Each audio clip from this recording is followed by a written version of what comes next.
सभी को हर हर महादेव। श्री शिवाय नमस्तुभ्यम। आप सभी का स्वागत है हमारे वीडियो पर। दादा बाबू भूसे जी के साथ में मिलकर इस पवित्र शिव महापुराण की कथा का आयोजित किया। एक बार सभी यजमान परिवार के लिए जोरदार ताली बजाकर स्वागत, वंदन, अभिनंदन। भगवान देवादिदेव महादेव की कृपा, करुणा, उनकी उदारता, उनकी दया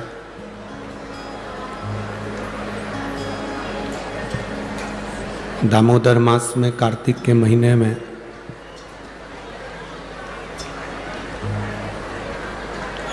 माँ गोदावरी के तट पर जो शिव महापुराण की कथा सुनने का मौका मिला है, संपूर्ण देशवासियों का ये गौरव है, सौभाग्य है। जो देव दीपावली शिव महापुराण की कथा का लाभ आप और हम ले रहे हैं।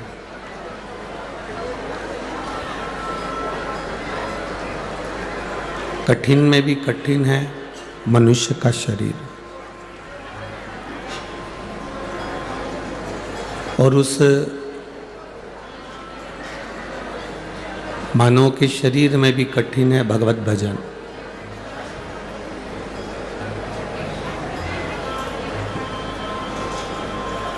मान लो शरीर मिल भी गया, शरीर प्राप्त भी हो गया, और उसके बाद भी हम भगवान का भजन ना कर पाए, भगवान का स्मरण ना कर पाए,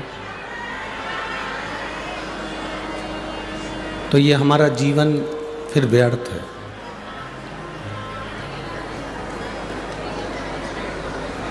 यदि शरीर मानव का मिला है और मिलने के बाद भी अगर हम भगवान की भक्ति में नहीं डूब पाए तो हमारा जीवन व्यर्थ है।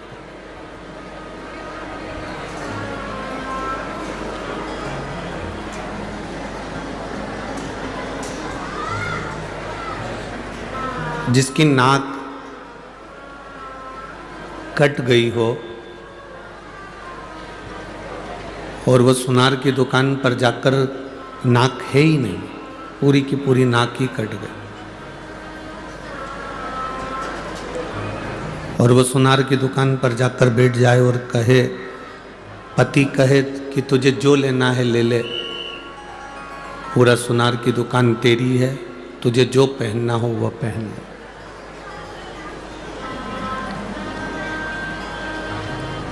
चाहे हार पहन लो,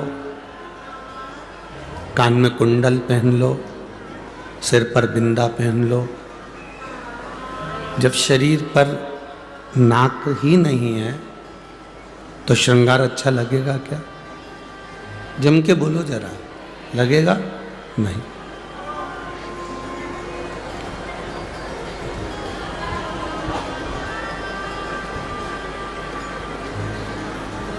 लोग कहते हैं इस पंचवटी में रावण की जो बहन थी शूर्पणखा, उसकी नाक काटी गई थी।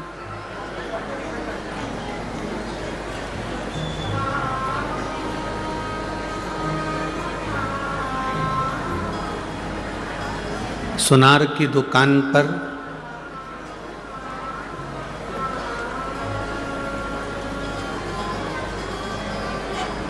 अगर नाक कटा हुआ व्यक्ति जाए तो जेवर की शोभा नहीं होती, उसमें श्रृंगार की कोई शोभा नहीं है, उसमें आभूषण की कोई शोभा नहीं।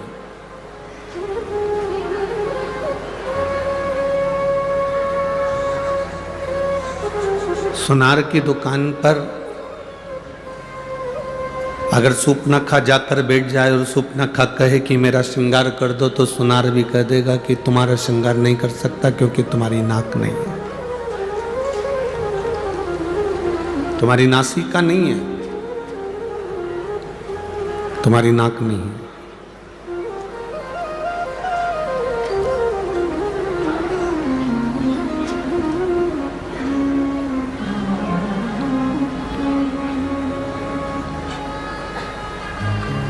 नासिक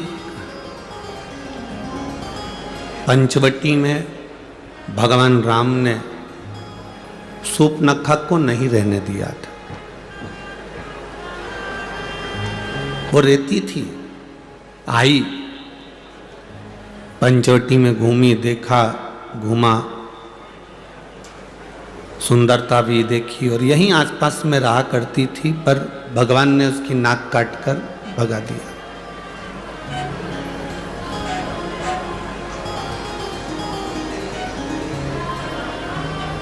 सूर्पनखा कौन?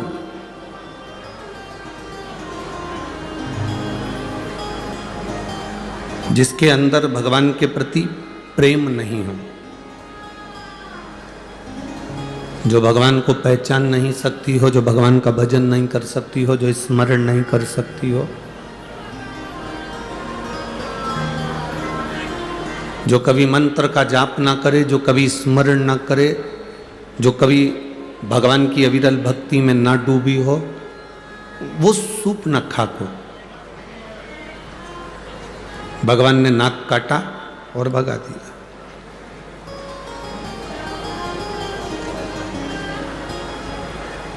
नाक काटी मतलब जब जो भगवान का भजन करने नहीं जाता, जो स्मरण करने नहीं जाता, जो मंत्र जाप करने नहीं जाता, जो कभी भगवान के सत्संग में नहीं जाता और उस व्यक्ति को बार बार कोई कहता है कि अपने गांव में कथा हो रही है, नासिक में कथा हो रही है, चलो शिव महापुराण की कथा सुनने चलो, और वो नहीं जाए तो लोग कह देते दिन भर घर में बुक रहती है, व्यस्त रहती है, थोड़ा सा जाया करो, सत्संग किया करो।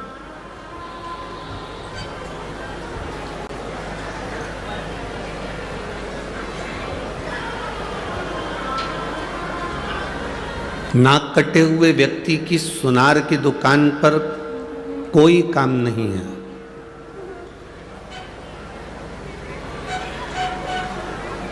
नाक कटी हुई व्यक्ति की सुनार की दुकान पर कोई काम नहीं होता। उसी तरह नासिक में नास्तिक का कोई काम नहीं होता।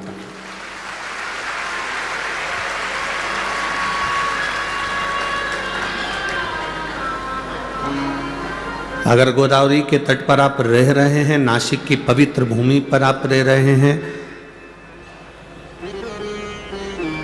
इस कपालेश्वर महादेव त्र्यंबकेश्वर बाबा की इस पवित्र भूमि पर, इस रज पर आप निवास कर रहे हैं, तो आपका भाव परमात्मा के प्रति होना चाहिए और वो भी शुद्ध होना चाहिए। उसमें दिखावे का कोई काम ना हो आपका, कोई भ्रमित होने का कार्य ना हो आपका। सोमनाथ जी में रहने वाले गुजरात के भाई इतने खुश होते हैं कि हम सोमनाथ जी की धरा पर रह रहे हैं। उज्जैनी में रहने वाले महाकालेश्वर के पास रहने वाले इतने प्रसन्न होते हैं कि हम उज्जैनी में रह रहे हैं। विश्वनाथ में रहने वाले, काशी में रहने वाले इतने प्रसन्न होते हैं कि हम विश्वनाथ की नगरी में रह रहे हैं। कृष्णेश्वर भीमाशंकर में रहने वाले इतने प्रसन्न होते हैं कि हम कृष्णेश्वर भीमाशंकर की नगरी में रह रहे हैं। नागेश्वर में रहने वाले नागेश्वर को देखकर प्रसन्न होते हैं। केदारेश्वर में रहने वाले केदारेश्वर को देखकर प्रसन्न होते हैं। रामेश्वर में रहने वाले रामेश्वर को देखकर प्रसन्न होते हैं। मल्लिकार्जुन में रहने वाले मल्लिकार्जुन को देखकर प्रसन्न होते हैं। पर 12 ज्योतिर्लिंग में जो प्रसन्नता है उससे 1000 ज्यादा गुना प्रसन्नता त्र्यंबक की भूमि में होना चाहिए, क्योंकि मैं ब्रह्मा विष्णु और महेश माई चैनल।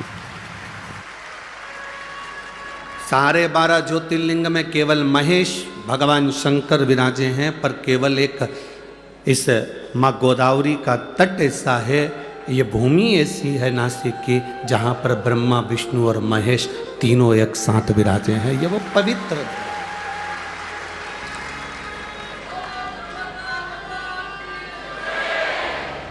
ये वो पवित्र भूमि है जिसमें त्र्यंबकेश्वर बाबा विराजमान। जिस भूमि का मात्र स्पर्श दर्शन हमारे जीवन को सार्थकता देता है। 12 ज्योतिर्लिंग का दर्शन करिए, सोमनाथ जाइए, मल्लिकार्जुन जाइए, केदारेश्वर जाइए, रामेश्वरम जाइए, उज्जैनी जाइए, विश्वनाथ जाइए, कृष्णेश्वर, भीमाशंकर जाइए। 12 ज्योतिर्लिंग का दर्शन करोगे, प्राण छूटने के बाद में शिव धाम मिलता है, कैलाश मिलता है। माइक कौन बंद करो।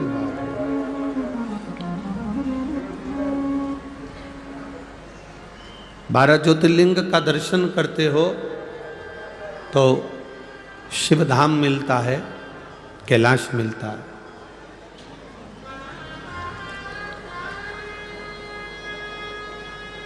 पर 12 ज्योतिर्लिंग का दर्शन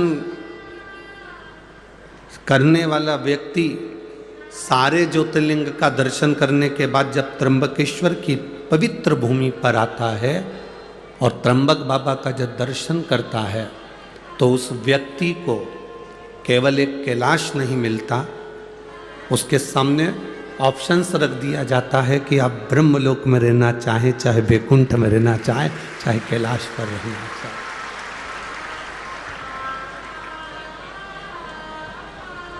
यह आपकी मर्जी है, यह आपके ऊपर निर्भर करता है कि आपको कहाँ रहना। कहते हैं सारे ज्योतिर्लिंग के दर्शन कर कर अगर किसी के प्राण छूट जाते हैं तो उनका सत्कार सम्मान कैलाश पर होता है। पर मान लो जो व्यक्ति 12 ज्योतिर्लिंग का दर्शन नहीं कर पाया और एक त्र्यंबकेश्वर की पवित्र भूमि पर आ गया और त्र्यंबक बाबा का दर्शन भूल से भी अगर उससे हो गया तो जब उसके प्राण छूटते हैं तो ब्रह्मा और विष्णु उसके लिए फूल की पुष्प की रंगोली डालते हैं कैलाश धाम तक जाने के।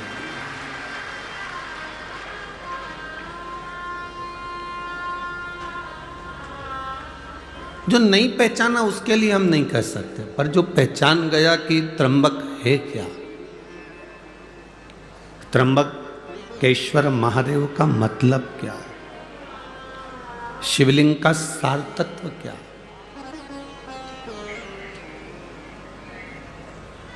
शंकर भगवान की अविरल भक्ति का फल क्या है।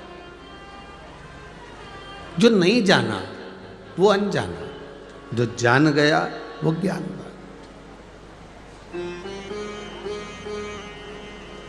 एक गंगा को भागीरथ बाबा लेकर आए थे और एक गंगा को गौतम ऋषि लेकर आए थे।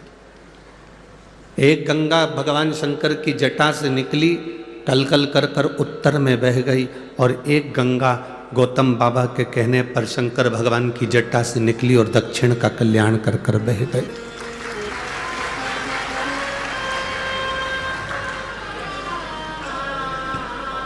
उस गंगा में और इस गंगा में कोई अंतर नहीं है, कोई भेद नहीं। वो गंगा भी भगवान शिव के मस्तक से निकली है और ये गंगा भी भगवान शंकर के मस्तक से निकली।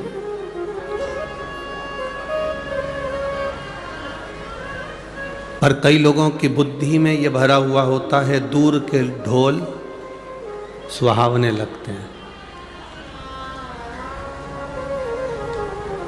दूर के ढोल सुहावने लगते हैं। और शिव महापुराण की कथा तो एक बात हमेशा कहती आई है,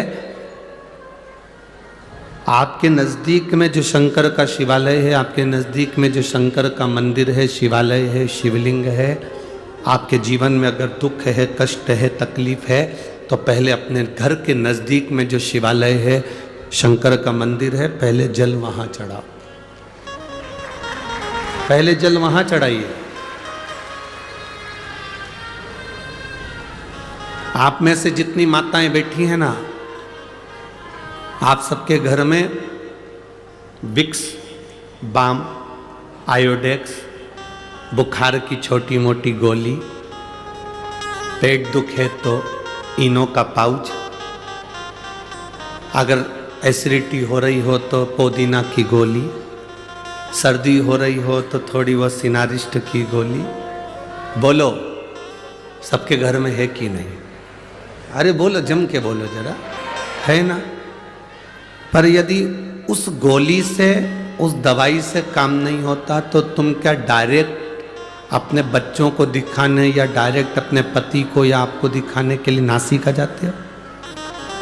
आते हो क्या? नहीं। पहले कहाँ जाते हो? अपने गांव में, अपने नगर में, अपने शहर में, अपने क्षेत्र में, अपने घर के पास, अपने घर के नज़दीक में जो भी डॉक्टर रहता हो, भले वो छोटा डॉक्टर हो, बड़ा डॉक्टर हो, छोटी सी मेडिकल हो, बड़ी मेडिकल हो, छोटा सा दवाखाना हो, बड़ा दवाखाना हो, तुम जिस गांव में रहते हो, तुम्हारे को अगर तकलीफ होती है तो सबसे पहले प्राथमिक उपचार के लिए नज़दीक के दवाखाने जाते हो। बोलो, सही है कि गलत है?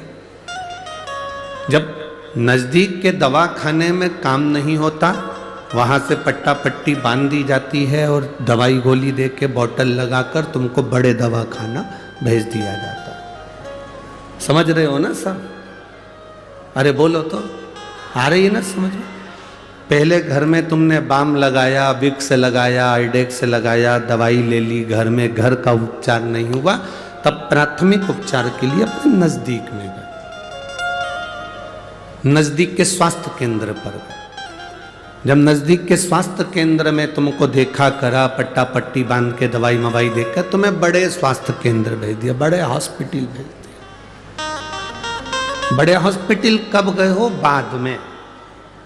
पहले घर का इलाज करा, फिर अपने मोहल्ले में जो डॉक्टर थे, जो दवाखाना था, उसका इलाज करा, प्राथमिक इलाज करा, फिर बड़े दवाखाने। उसी तरह जब हमारी जिंदगी में थोड़ा सा भी दुख आए, किसी के पास मत जाओ, सबसे पहले अपने घर में जो कंकर शंकर रखा है, अपने घर में जो रुद्राक्ष रखा है, अपने घर में जो शिवलिंग रखा है, उसकी पूजन करो, उसकी आराधना करो। इसके बाद भी अगर दुख ना कट रहा हो तो प्राथमिक केंद्र पर, मतलब अपने घर के नज़दीक में जो शिवालय है, वहाँ 1 लोटा जल चढ़ाना प्रारंभ करो। 3 महीना इंतजार करो कि हम सही हो रहा है कि नहीं हो रहा है। फिर जाकर कहीं मौका मिले तो फिर किसी बड़े शिवालय में जाकर भगवान से प्रार्थना, फिर जाओ।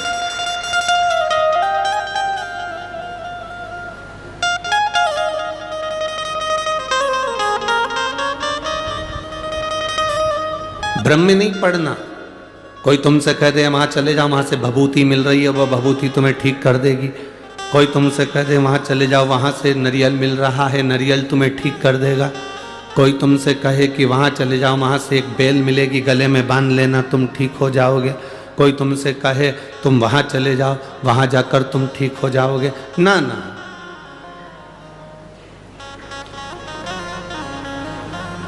पहले अपने घर में जो शिवलिंग है, अपने पड़ोस में, अपने आसपास में जो शंकर का स्वरूप है, उसको भजो।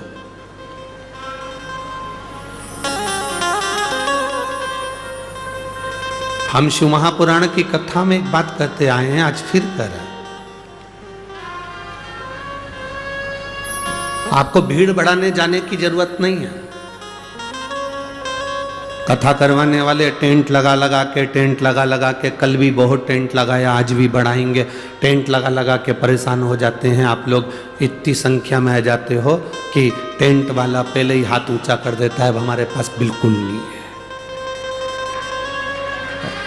अब हमारे पास है ही नहीं। हमारा तो निवेदन है, पहले आप घर में टीवी पर जब कथा है आसन लगाकर सुनो, दिल से बाबा से प्रार्थना करो। जिस दिन बाबा आपकी झोली में खुशियां भर दे, उस दिन शिव महापुराण की कथा में जाकर बैठ जाओ, कथा का स्तर। एक पत्र आया है,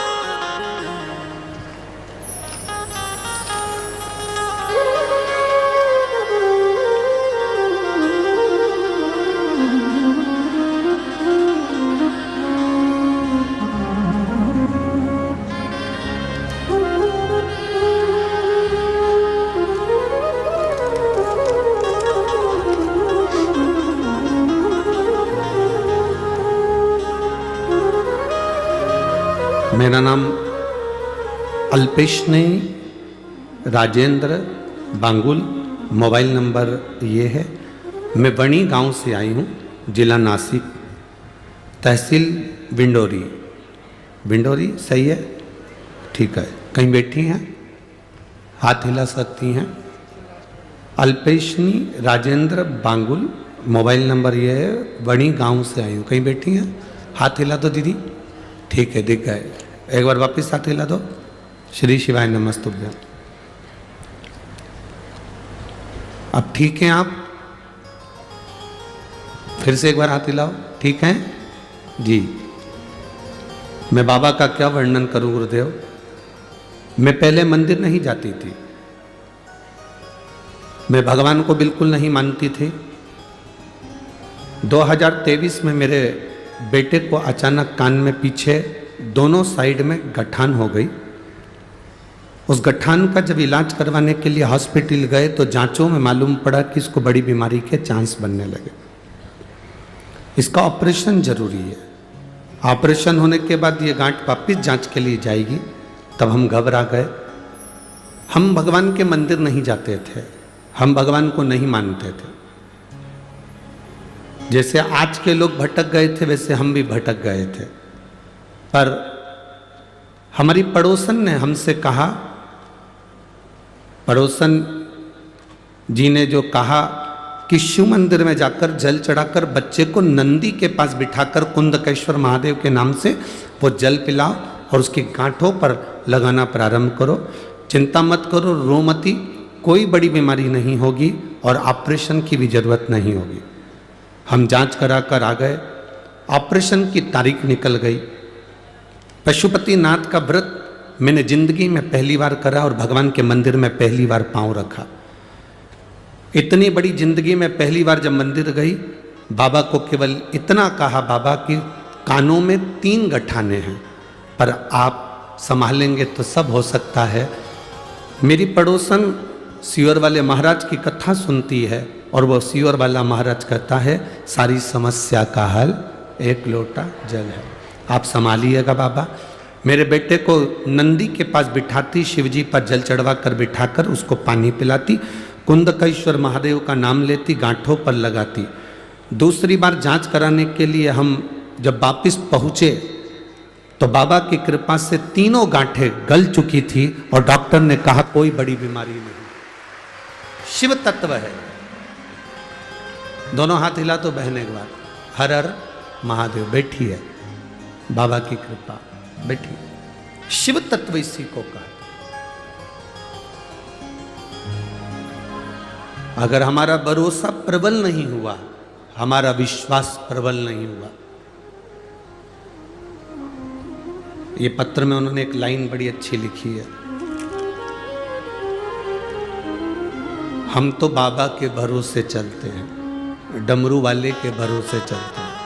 नीचे लाइन लिखी है, आप कहते हो ना कि टीवी के सामने बैठकर मांगा जाता है। मैंने जो मांगा मेरे बाबा ने वो मुझे दिया है। जो मांगा। आज पहली बार मैं कथा पंडाल में आई हूं और बाबा को धन्यवाद देने के लिए आई। शिव तत्व है।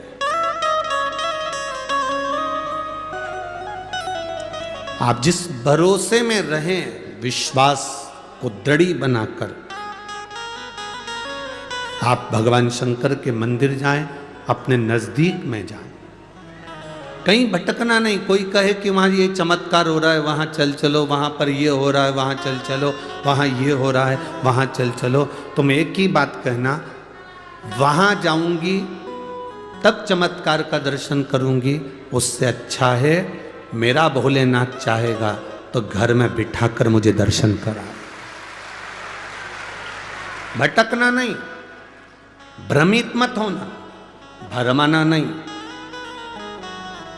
कई लोग कह देते हैं कि हम त्र्यंबकेश्वर को नहीं जानते, कोई कहता है हम शिवलिंग को नहीं जानते, कोई कहता है कि त्र्यंबक है क्या, कोई कहता है किस स्वरूप में पूजा जाता है, कोई कहे उसको कहो।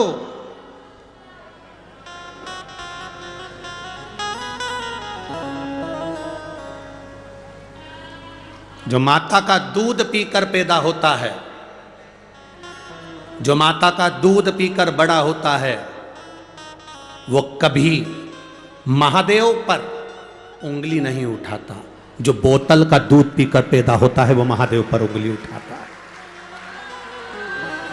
सनातन धर्म पर, इस राष्ट्र पर उंगली उठाने वाला वही व्यक्ति होता है जो थैली का और डब्बे का और बोतल का दूध पीकर बड़ा होता है।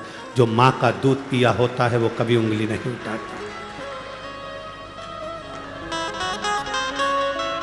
भारत की एक एक माता संस्कार की जननी है। Still going to 5 different websites to buy your proteins, multivitamins, collagen and BCAA? Haven't you heard of Yoga Live? जो अनसुईया मैया ब्रह्मा विष्णु महेश को बच्चा बना देती है, जो मां जानकी लंका की उस रावण की उस अशोक वाटिका में बैठकर भी एक घास के तिनके को हाथ में तोड़कर अपनी रक्षा कर लेती है।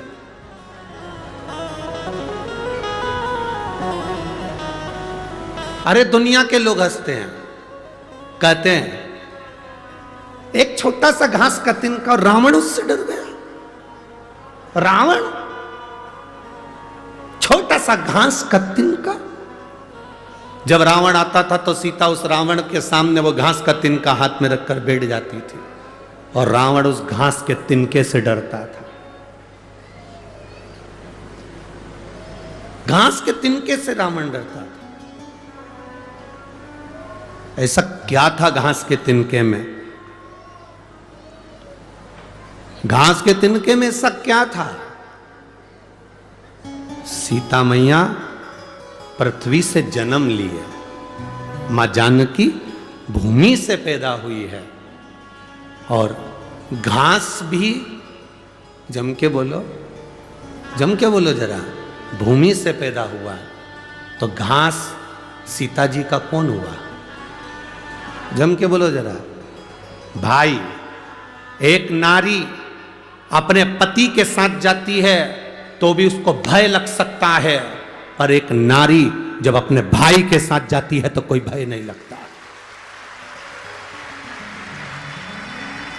नारी को भय पति के साथ भी हो सकता है, उसके मित्रों के साथ भी हो सकता है, देवर जेठ के साथ भी हो सकता है, सास ससुर के साथ भी हो सकता है, पर नारी को, स्त्री को भय अपने भाई के साथ कभी नहीं हो सकता। अपने भाई के साथ नहीं हो सकता। इसलिए सीता जी घास के तिनके को तोड़कर अपने पास में रख लेती थी और सीता जी को यह ज्ञान था कि मैं भूमि से हुई हूं, ये भूमि से घास हुआ है, ये मेरा भाई है और जब तक मेरा भाई मेरे साथ में है तब तक रावण निगाह उठाकर नहीं देख सकता। ये मेरा भाई मेरे साथ में है, रावण की इतनी सामर्थ्यता नहीं कि मुझे निगाह उठाकर देख ले, क्योंकि मेरा भाई है।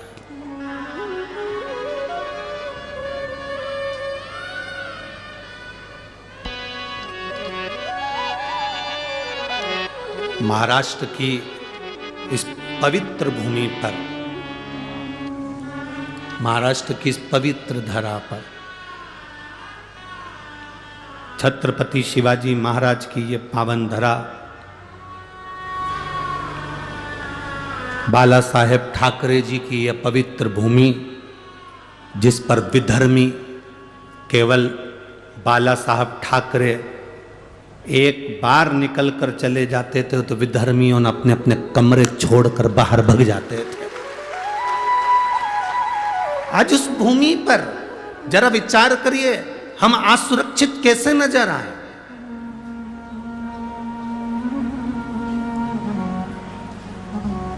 राम जी अयोध्या से चले, अवध से चलते चलते चलते चलते राम जी ने कभी पूरी जगह तक जाकर देख लो, कहीं पर किसी की ना तो नाक काटी, ना हाथ काटा, ना मुंडा काटा। यहां आकर मेरे राम जी ने शोभनाखा की नाक काटकर कहा कि तेरा मन भगवत भजन में नहीं लग रहा और तू कहीं ना कहीं विधर्म की ओर आगे बढ़ रही है और तेरा अंत होगा तब पूरा अधर्मियों का अंत हो जाएगा। तो ये वीर शिवाजी, छत्रपति शिवाजी इस नासिक शहर को, इस गोदावरी के तट को सबसे प्रथम मानते थे कि राम जी ने इस भूमि से रावण को ललकारा था और वीर शिवाजी छत्रपति ने भी इस भूमि से उन विधर्मियों को ललकारा। पवित्र धर्म, यह पवित्र भूमि है जिस भूमि का आनंद हमारे जीवन का एक सुख देता है।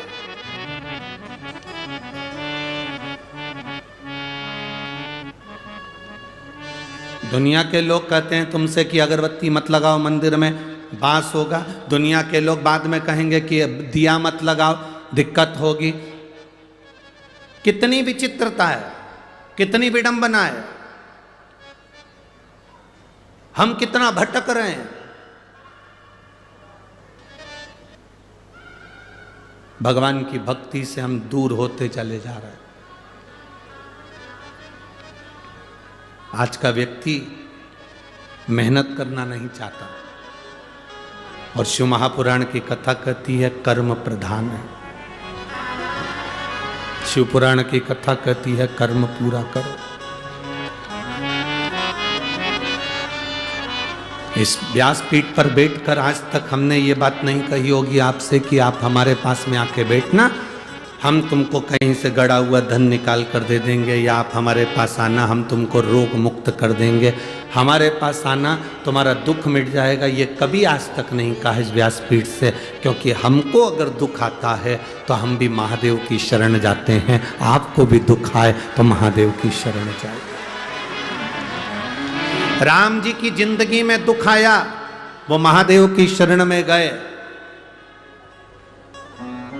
भगवान कृष्ण की जिंदगी में दुख आया तो महादेव की शरण में गए। 16,108 रानियां भगवान कृष्ण की थी और एक भी संतान नहीं थी।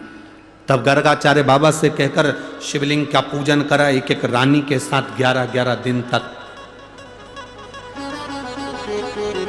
1 लाख से ज्यादा भगवान कृष्ण के घर में संतान की प्राप्ति हुई शिव की कृपा से। ऐसा कोई बता दो देव हो, ऐसा कोई असुर का नाम ले लो जो शंकर की आराधना ना करा। रावण शिव की आराधना करते थे, कंस शिव की आराधना करते थे, महिषासुर शिव की आराधना करता था, तारकासुर शिव की आराधना करता था, जटासुर शिव की आराधना करता था। ऐसा कोई असुर बताओ जो शंकर की आराधना ना कराओ। ऐसा कोई देवता बताओ जिसने शिव की आराधना ना करी हो।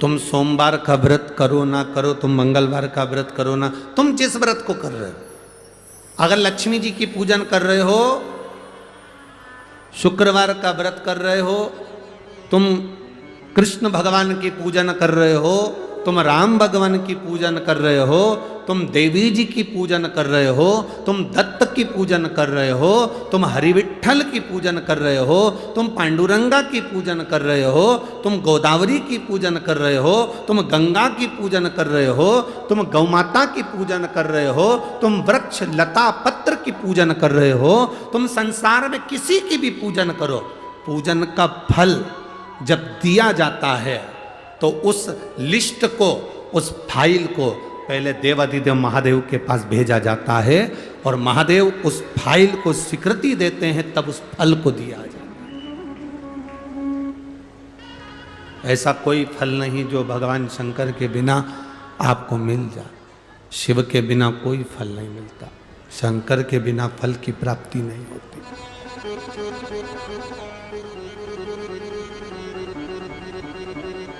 एक लड़के ने अपनी माँ से कहा, माँ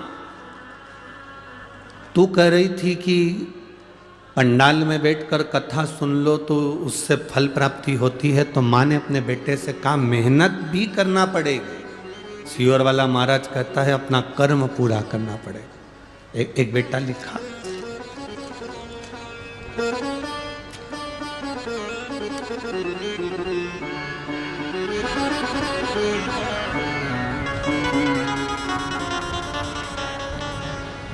मेरा नाम श्रीमती संगीता सतीश भावसार है।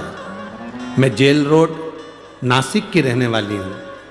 कहीं बैठी हैं तो हाथ हिला सकती हैं। कहीं बैठी हो। मेरा नाम श्रीमती संगीता सतीश भावसार है। मैं जेल रोड नासिक की रहने वाली हूँ। मेरी बेटी कुमारी सिद्धि सतीश भावसार कहीं बैठी हैं। अगर कहीं बैठी हो तो हाथ, आप ही हैं, दोनों हाथ हिला दो एक बार। मेरी बेटी कुमारी सिद्धि सतीश भावसार बहुत दिनों से सीए की पढ़ाई कर रही है और एग्जाम दे रही, पर उसका एग्जाम क्लियर नहीं हो रहा। कभी 5 मार्क से, कभी 6 नंबर से वो रह जाती थी। मैंने अपनी बेटी से कहा, शंकर जी के मंदिर जाया करो, 1 लोटा जल चढ़ाया करो। बेटी से मैंने कहा, अब की बार तेरा एग्जाम आ रहा है और नवंबर ये मालेगांव में तो तेरा एग्जाम आ रहा है और मालेगांव की 7 दिन की कथा हो रही है। पंडाल में बैठकर तू मेहनत कर और मेहनत कर कर एक बार शिव पुराण की कथा सुन, भगवान देता जरूर है। पशुपतिनाथ का व्रत किया। गुरुदेव, जो बेटी इतने सालों से सीए क्लियर नहीं कर पाई, चार्टर्ड अकाउंटेंट नहीं बन पाई, मालेगांव की कथा सुनी और केवल 10 दिन निकले थे और बाबा की कृपा से उसका जो रिजल्ट आया उसमें वो उत्तीर्ण हो गई। मैं बाबा को यहाँ नमन कर रहा हूँ। बधाई आपको। एक बार हाथ हिला दीजिए। हर हर महादेव। साधुवाद, बधाई बहुत। बैठिए। शिव तत्व इसी को कहते हैं।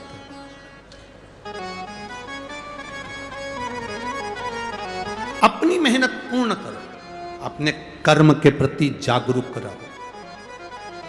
कोई तुमसे कह दे मेरे पास आ जाओ, मैं गड़ा हुआ धन दे दूंगा। कोई तुमसे कहे मेरे पास आ जाओ, मैं तुम्हें ये दे दूंगा। कोई कहे ऐसा कर दूंगा कि तुम्हारी जिंदगी में दुख नहीं आएगा, तो विश्वास मत करना कि जिंदगी में दुख नहीं आएगा। पृथ्वी पर आने के बाद तो राम जी के भी जीवन में दुख आया। पृथ्वी पर आने के बाद तो भगवान कृष्ण की जिंदगी में भी दुख आया। पृथ्वी पर आने के बाद जो जन्म लिया उसकी जिंदगी में दुख जरूर आया है। तो ऐसा संसार में कोई नहीं जन्मा जिसको दुख नहीं आएगा। पर इतना जरूर है, राम जी ने शंकर को भजा, दुख कटा। भगवान कृष्ण ने शिव को भजा, दुख कटा। उसी तरह आप और हम भी अगर शंकर को भजेंगे तो दुख जरूर कटेगा, ये निश्चित है, ये पक्का है। दुख कटने का साधन है शिव। दुख कटने का साधन है भगवान शंकर की अविरल भक्ति। सब दुख काटो। जब आप और हम 5 बार श्री शिवाय नमस्तुभ्यम कहकर जब स्तुति गाते हैं तो उसमें कहते हैं, हम ये नहीं कहते कि आपका दुख कौन सा है, आप तो जो दुख है हम हमारे बाबा से प्रार्थना करते हैं, भोला सब दुख काटो भारा। इस स्तुति को करने के लिए जितने लोग आस्था चैनल पर कथा सुनते हैं, जितने लोग टीवी पर कथा सुनते हैं, जितने लोग मोबाइल पर कथा सुनते हैं, जितने पंडाल में कथा सुनते हैं, बाबा से यही मंत्र का जाप करने के लिए और स्तुति करने के लिए आते हैं कि बाबा मेरे जीवन का जो दुख है वो कटे, वो कटे।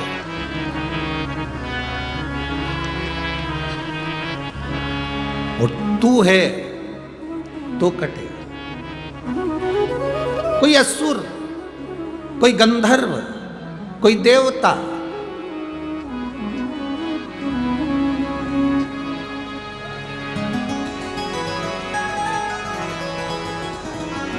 भगवान का दरवाजा ना छूटे। मां, महात्मा और परमात्मा, कौन कौन? बोलो, जम के बोलो। मां, महात्मा, तीसरे नंबर पर परमात्मा। एक बार फिर से बोलो, 3 कौन? मां, महात्मा और परमात्मा। इन 3 को पकड़ कर रखोगे तो जिंदगी में कभी पीछे मुड़कर देखना नहीं पड़ेगा, आगे बढ़ते चले जाओ। जो अपनी माँ का आदर करना छोड़ देता है, अपनी माँ का सम्मान करना छोड़ देता है, अपनी माँ का हाथ पकड़ना छोड़ देता है, अपनी माँ का चरण पकड़ना छोड़ देता है, वो बहुत लंबा नहीं चल पाता। माँ, महात्मा और परमात्मा। दूसरे नंबर पर है महात्मा, संत, साधु, गुरुजन। संत साधु गुरुजन किसको कहा? कोई कपड़े पहन लिया, जटा बढ़ा ली, खूब तिलक छापा कर लिया, खूब सारी माला पहन ली, तो उससे कोई संत या साधु नहीं बन जाता। संत साधु का सबसे बड़ा लक्षण है, संत साधु का सबसे बड़ा गुण है, जो उसके पास जाता है उसके जैसा नर्म बन जाता है और भगवान की भक्ति में डूब जाता है। संत साधु के पास गए और प्रॉपर्टी की बात कर रहे हो, संत साधु के पास गए और जमीन जायदाद की बात कर रहे हो, संत साधु के पास गए और तुम अन्य अन्य बातों को कर रहे हो, तो उसमें सुख का अनुभव नहीं है।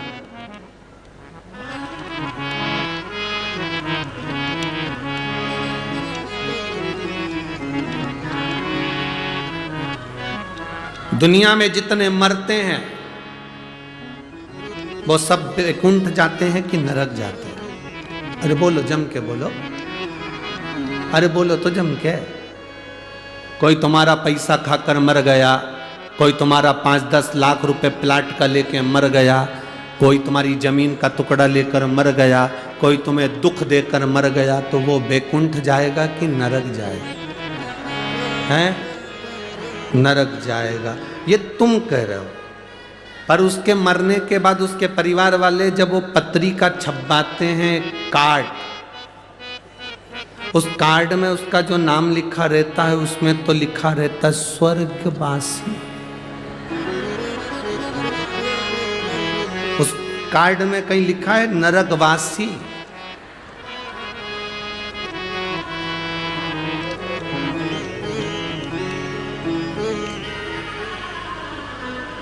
विदेश में कोई मरता है तो कह देते हैं एक्सपायर, डेड बॉडी। पर हमारे यहाँ तो कितना भी पापी से पापी भी मर जाए तो भी उसके नाम के आगे लिखा रहता है स्वर्गवासी। क्यों? क्योंकि वो भारत की भूमि पर जन्मा है, और भारत की भूमि पर जो जन्म लेता है वो नरक कभी नहीं जाता। अच्छा चलो जाने दो, तुम्हें सियोर वाले महाराज की बात पे भरोसा नहीं हो तो एक एक पुराण उठाकर बता दो। हिरण्यकशिपु मरा, प्रहलाद का पिता मरे, तो नरक गए कि स्वर्ग गए? बोलो बोलो जम के। रावण मरा तो वैकुंठ गया कि नरक गया? चलो वो भी जाने दो। जिस हिरण को बाण मारा था वो वैकुंठ गया कि नरक गया? भगवान कृष्ण ने कंस को मारा था, वो वैकुंठ गया कि नरक गया? एक एक पुराण को उठाकर देखना। हिरण्यकशिपु मरा, परम धाम गया, लिखा शास्त्रों में। रावण मरा, परम धाम गया। कंस मरा, परम धाम गया। तारकासुर मरा, परम धाम गया। क्योंकि भगवान का जो हाथ का स्पर्श कर कर जाता है, भगवान का नाम लेकर जाता है, उसका दर्शन कर कर जाता है, भारत की भूमि की रज का स्पर्श कर कर जाता है, वो कभी नरक नहीं जाता, वो वैकुंठ ही जाता है।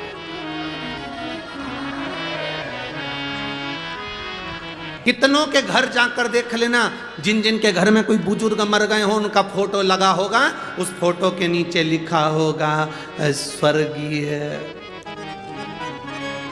अब उसके नाम के आगे कभी नहीं लिखा नरकीय, उसमें लिखा स्वर्गीय।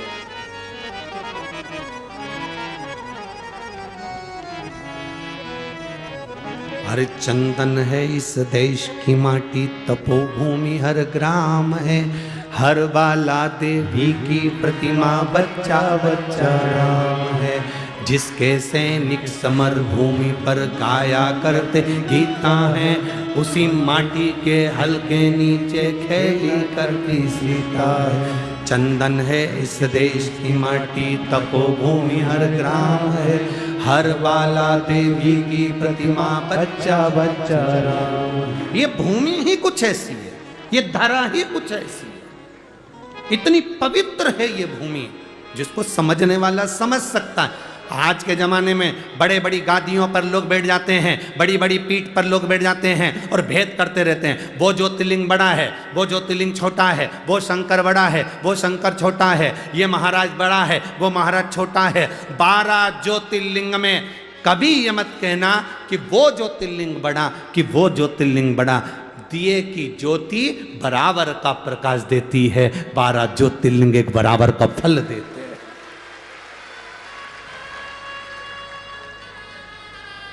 हम भेद कर रहे हैं, हमारी बुद्धि भेद कर रही है। मां दूसरे नंबर पर, जम के बोलो जरा, महात्मा। जो महात्मा तुमसे प्रॉपर्टी की बात करे, जमीन जायदाद की बात करे, धन दौलत की बात करे, संपदा की बात करे, वो महात्मा नहीं। महात्मा का लक्षण है आप उसके पास बैठे और उसके पास बैठकर अगर कहीं आपके भीतर ये भाव जागृत हो जाए कि सही कहा, शंकर के मंदिर जाना चाहिए, एक लोटा जल चढ़ाना चाहिए, ये प्रयास हर एक महात्मा का होना चाहिए। जगत गुरु शंकराचार्य जी पृथ्वी पर प्रगटे थे, तब उन्होंने शंकर भगवान की पूजा का विधान संपूर्ण विश्व में फैलाया था।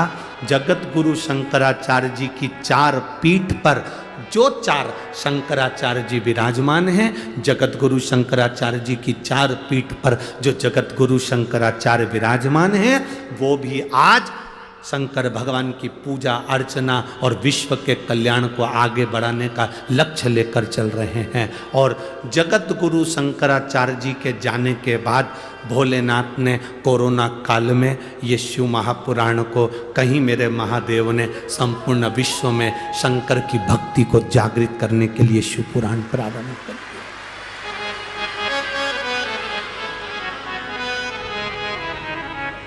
हमको इतनी प्रसन्नता हुई, किसी ने एक पत्र लाकर दिया।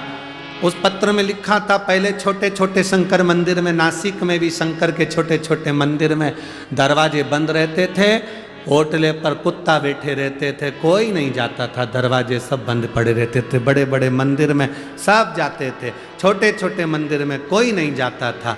हम धन्यवाद देते हैं, आपने एकांतेश्वर महादेव का वर्णन किया, तो लोग अब छोटे छोटे मंदिर में भी जाकर पूजन और आराधना कर रहे हैं। छोटे छोटे मंदिर में भी पूजा आराधना कर रहे हैं। एक एक मंदिर में छोटे से छोटा शिवालय हो, चाहे बड़े से बड़ा शिवालय हो, उन शिवालयों का आनंद अपने आप बड़ा है, अपने आप बड़ा।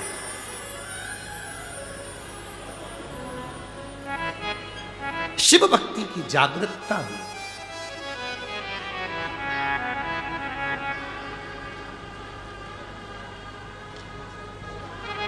और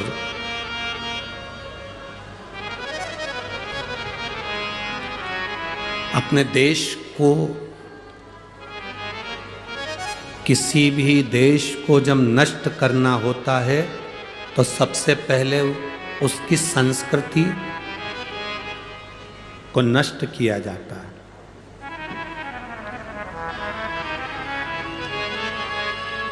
विधर्मी जब किसी राष्ट्र को बर्बाद करते हैं, नष्ट करते हैं, उस पर आक्रमण करते हैं, तो सबसे पहले भीतर घात करते हैं, उसकी संस्कृति को, उसकी सभ्यता को, उसके संस्कारों को नष्ट करते हैं, उसके संस्कारों को नष्ट करते हैं, उसकी संस्कृति को नष्ट करते हैं। और आप सबको मैं धन्यवाद देता हूं, शिव महापुराण के माध्यम से आप लोगों ने जो शंकर के मंदिर में जल चढ़ाना प्रारंभ करा, इस भारत की संस्कृति को फिर आगे बढ़ा दिया। अब बर्बाद नहीं हो सकता। राष्ट्र फिर मजबूत हो गया, सनातन धर्म फिर मजबूत हो गया। धर्म की जय हो। अधर्म का प्राणियों में और विश्व का फिर सनातन धर्म मजबूत हुआ है जब आप लोग भगवान के देवालय शिवालय तक जा रहे हैं।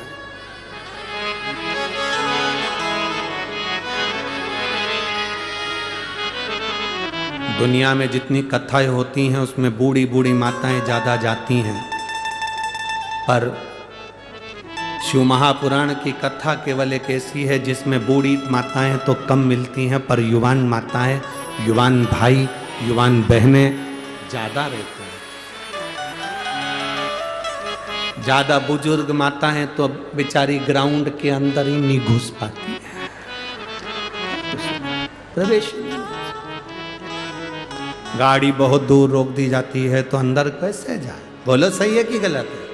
तो बूढ़ी माताएं तो पहले ही मना कर देती, बाहर से नहीं चला जाए, घोड़ा दुखे, मैं नहीं चला, मेरे से नहीं चला जाए।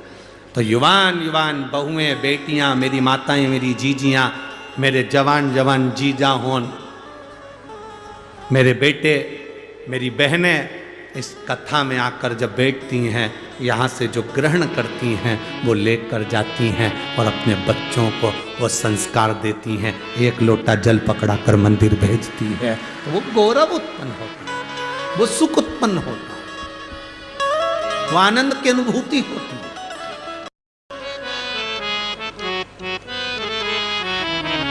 अपने संस्कार, अपनी संस्कृति का सुख हो, माँ, महात्मा और परमात्मा, इन तीन को कभी मत छोड़ो। परमात्मा का दरवाजा, दुनिया के लोग कहें, कोई तुमसे कह दे भगवान शंकर को जल चढ़ाने से क्या मिलता है, आप कुछ मत बोलना, यहाँ से हमारे पास से ये पत्र ले जा कर दे देना। इस सारे पत्रों में और कुछ नीचे रखे हैं, जो तुमसे कहें कि शंकर जी को जल चढ़ाने से, बेलपत्र खाने से, बेलपत्र चढ़ाने से, समी पत्र चढ़ाने से, शंकर भगवान को शहद चढ़ाने से, शंकर भगवान का अनुमोदन करने से, श्री शिवाय नमस्तुभ्यम बोलने से क्या मिलता है, उनको ये पत्र ले जाकर देना, जिसमें उनका मोबाइल नंबर भी है, एड्रेस भी है। वो आपको बताएंगे कि शंकर की भक्ति से मिलता क्या है, शंकर से क्या प्राप्त किया जा सकता है। ब्रह्मा ब्रह्मलोक में रहते हैं, भगवान विष्णु वैकुंठ लोक में रहते हैं, पर मेरा महादेव इसी मृत्यु लोक में कैलाश पर, पृथ्वी पर रहता है। इसी कैलाश पर, पृथ्वी पर रहता, मृत्यु लोक में। आप पुकारोगे वो तुरंत आएगा। जिस दिन आप समझ गए उस दिन जिंदगी का सुख आपके भीतर होगा।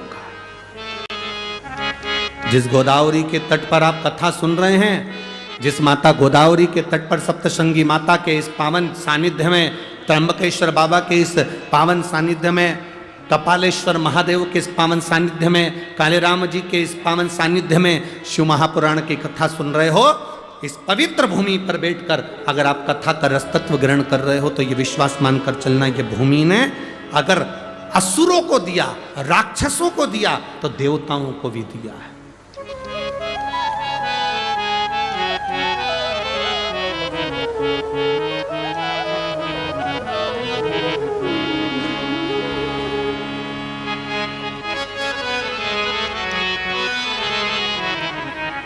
प्रदान करता है शिव तत्व। एक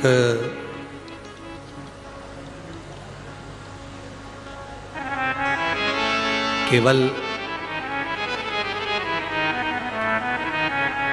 किसी ने एक प्रश्न किया था कि सीहोर, उन्होंने एक प्रश्न लिखकर भेजा था कि ये गौतम ऋषि के आने के बाद गोदावरी मैया का प्रागट्य हुआ।